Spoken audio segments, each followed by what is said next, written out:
Bonjour, je m'appelle Léo, j'ai 13 ans et je viens rendre visite à ma petite sœur. Bonjour, je m'appelle Rose, j'ai 7 ans et je viens voir mon petit frère à l'hôpital. Bonjour Léo, bonjour Rose. Je m'appelle Anna. C'est moi qui vais vous accompagner pour cette visite. Ici, nous sommes à l'hôpital Necker, où ton frère et ta sœur sont hospitalisés. L'hôpital Necker se trouve à Paris. C'est ici, pas loin de la Tour Eiffel. Mais c'est quoi l'hôpital Necker ? Il s'agit d'un hôpital où les docteurs et les infirmiers et infirmières ont l'habitude de soigner les enfants. Tu sais, ton frère ou ta sœur sont dans un service de l'hôpital qui s'appelle la réanimation. C'est quoi la réanimation ? La réanimation, c'est le service de l'hôpital où l'on va quand on est très malade, que c'est grave et que cela ne peut pas être soigné par ton docteur habituel. Souvent, on est hospitalisé en réanimation en urgence et cela n'était pas prévu. Ouh là là, ça fait peur ce que tu dis. Je comprends que cela te fasse peur, Rose. Mais tu sais, il y a plein de personnes qui s'occupent de ton petit frère et de la sœur de Léo aussi. Comme par exemple des docteurs, des infirmiers, des aides-soignants, des psychologues et bien d'autres encore. Avant d'y aller, je vais vous expliquer comment ça va se passer. Je te rassure, tu seras accompagné de tes parents.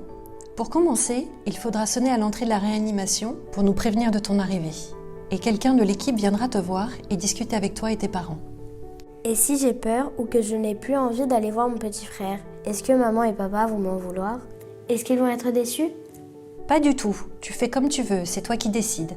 Si tu ne veux plus entrer dans la chambre de ton petit frère, tu en as le droit, tu peux changer d'avis à tout moment, personne ne t'en voudra. Et après, il se passe quoi ? Avant de rentrer dans la chambre de ta sœur, tu vas te laver les mains, mettre un masque et une blouse. Ensuite, nous allons t'accompagner dans la chambre de ta sœur. Ta sœur est dans une chambre pour elle, elle est allongée dans un lit. Elle est reliée à plusieurs machines comme un scope pour la surveiller, des perfusions pour lui donner les médicaments, un respirateur pour l'aider à respirer. N'hésite pas à poser des questions. Pourquoi elle n'est pas comme d'habitude ? Avec la maladie ou les médicaments, tu peux la trouver changée. Elle peut avoir grossi ou maigri. Elle a les yeux fermés, elle ne peut ni parler ni jouer avec toi. Elle n'est pas habillée parce qu'avec tous les tuyaux pour la soigner, on ne peut pas lui mettre ses vêtements. Et dans son nez, elle a un tuyau qui nous permet de lui donner à manger. Et moi, mon petit frère, qu'est-ce qu'il a sur le visage ? Il a un masque et une machine qui l'aide à respirer. Est-ce qu'elle a mal ? Les docteurs et les infirmières lui donnent des médicaments pour qu'elle n'ait pas mal. Ils font très attention à ça.